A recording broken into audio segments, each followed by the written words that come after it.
been days of intense conversations and deliberations around the EU-SDGN program. It's a significant time in the implementation of the program, having started implementation 2 years ago and seeing how in the time that we have started implementation, things have really evolved in the democratic landscape of Nigeria and in the perception of the public in terms of how governance is going in Nigeria. And I think that the last days have been extremely critical in deliberating on what the program should be doing to make contributions to the democratic process.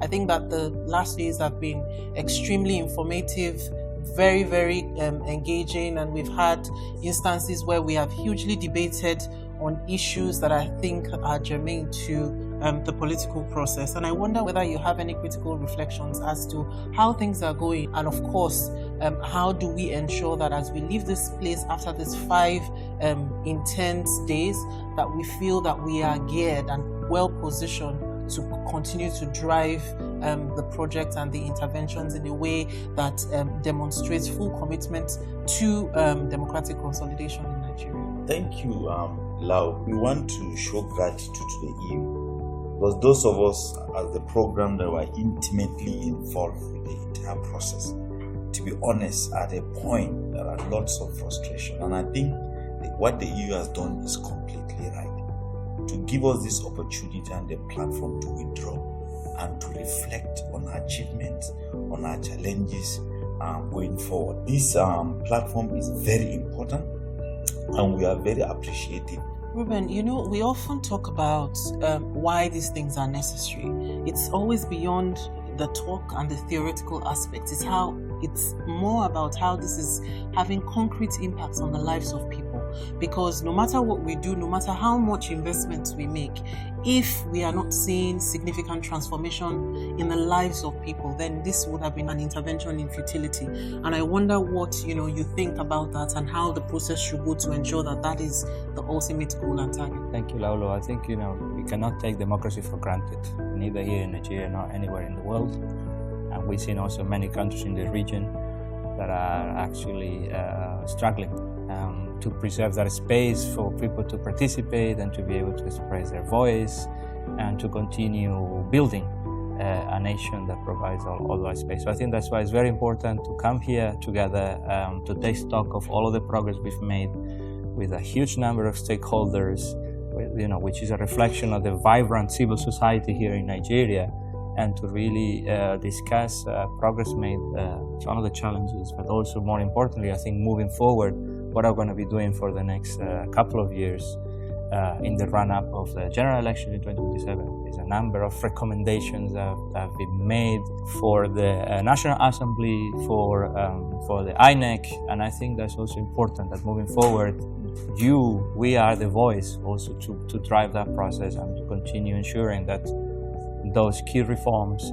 are actually implemented. And we're talking about things like, have more women and more people with disabilities and other groups also being represented and being able to raise their voice and their concerns in the democratic space. So yeah, I think it's been great. I'm looking forward also to the conclusions and that we continue showing that that together we can make a difference out there. So Father, I just wanted to touch on this, right? We have 16 organizations doing fantastic work around EU-SDGN. We also have a situation where external stakeholders have been extremely responsive to the program and helping us really consolidate the work that we are doing. But I think the entire purpose of this retreat is also to step back and reflect. And I think over Monday and Tuesday, we've had a situation where people have come from the external to help us determine that.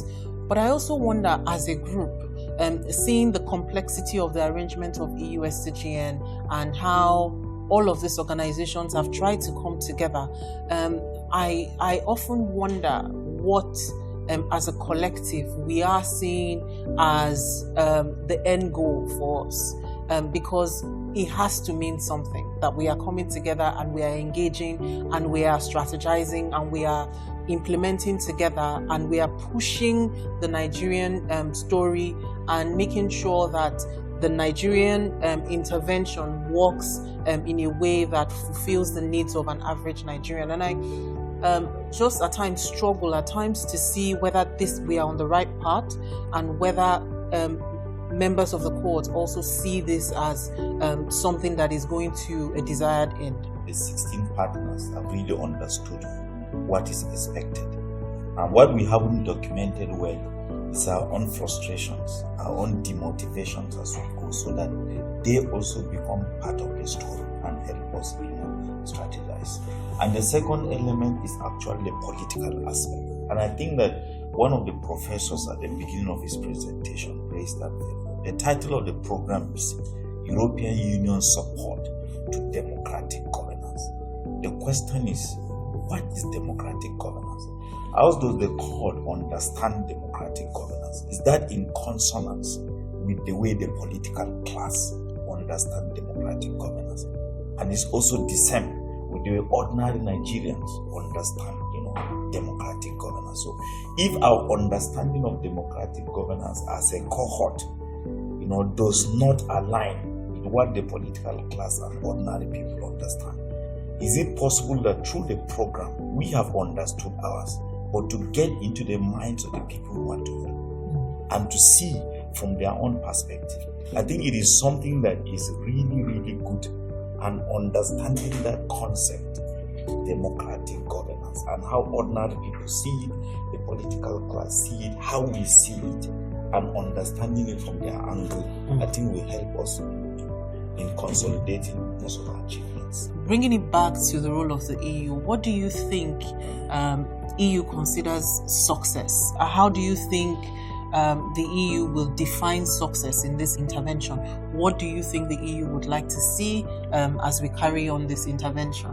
Well, it's always difficult to measure success, as you know, but I think there are some critical elements that we all, not just the EU, but all of the partners and all of the stakeholders that care about preserving and improving, I would say, the democratic scene here in Nigeria. And one of them would be that we have better laws that also allow for the participation of all of the different stakeholders. So there is a process of reforming the electoral law. There's a number of issues that could be done there. As Father was saying, we need to be influential. We need to try to explain the importance of amending some of those laws, because that will ensure and that will support also more participation. We have very low participation rates in recent elections. So I think many people, especially the youth, are disengaging. And I think we need to try to bring them back and to explain them the importance of participating in elections and also engaging politically, because that's also a way to raise your concern and your voice. So I think that's a critical element. Democracy is about what do we want to achieve as a society, as a country. And I think that's also a critical element that we would like to see also progress.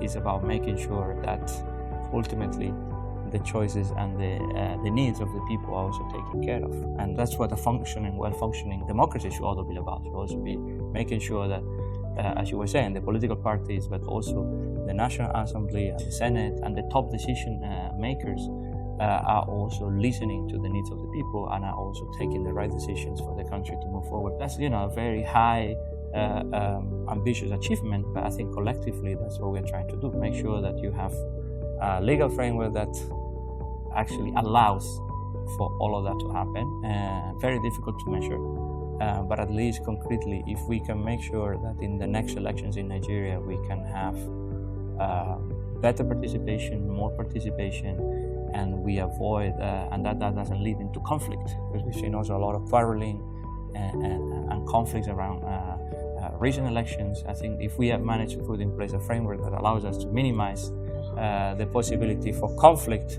I think we have probably made a huge contribution to Nigeria moving forward. Thank you very much, Ruben. I think in closing, it's very important to recognize that the whole objective of this intervention is to make sure that democracy serves everyone. And when I say everyone, regardless of your social strata, we just need to make sure that democracy is responsive in a way that people feel adequately catered for. As we move forward into this electoral cycle, as I was saying yesterday, by the end of this year we would get into full electioneering mode, and it's very important that people are aware and also realize that their vote really matters. And I know that there's a lot of disillusionment, there's a lot of helplessness, and there's a lot of feeling that votes don't matter, votes don't count, and perhaps a little bit of low public trust in our institutions and ability to carry democracy through. So it will be a very huge task in the next 2 years for the program and similar programs working in this area to mobilize voters and to make sure that come 2027, at least people are able to embrace the process and make sure that they engage in a way that moves us in a direction that we want to go.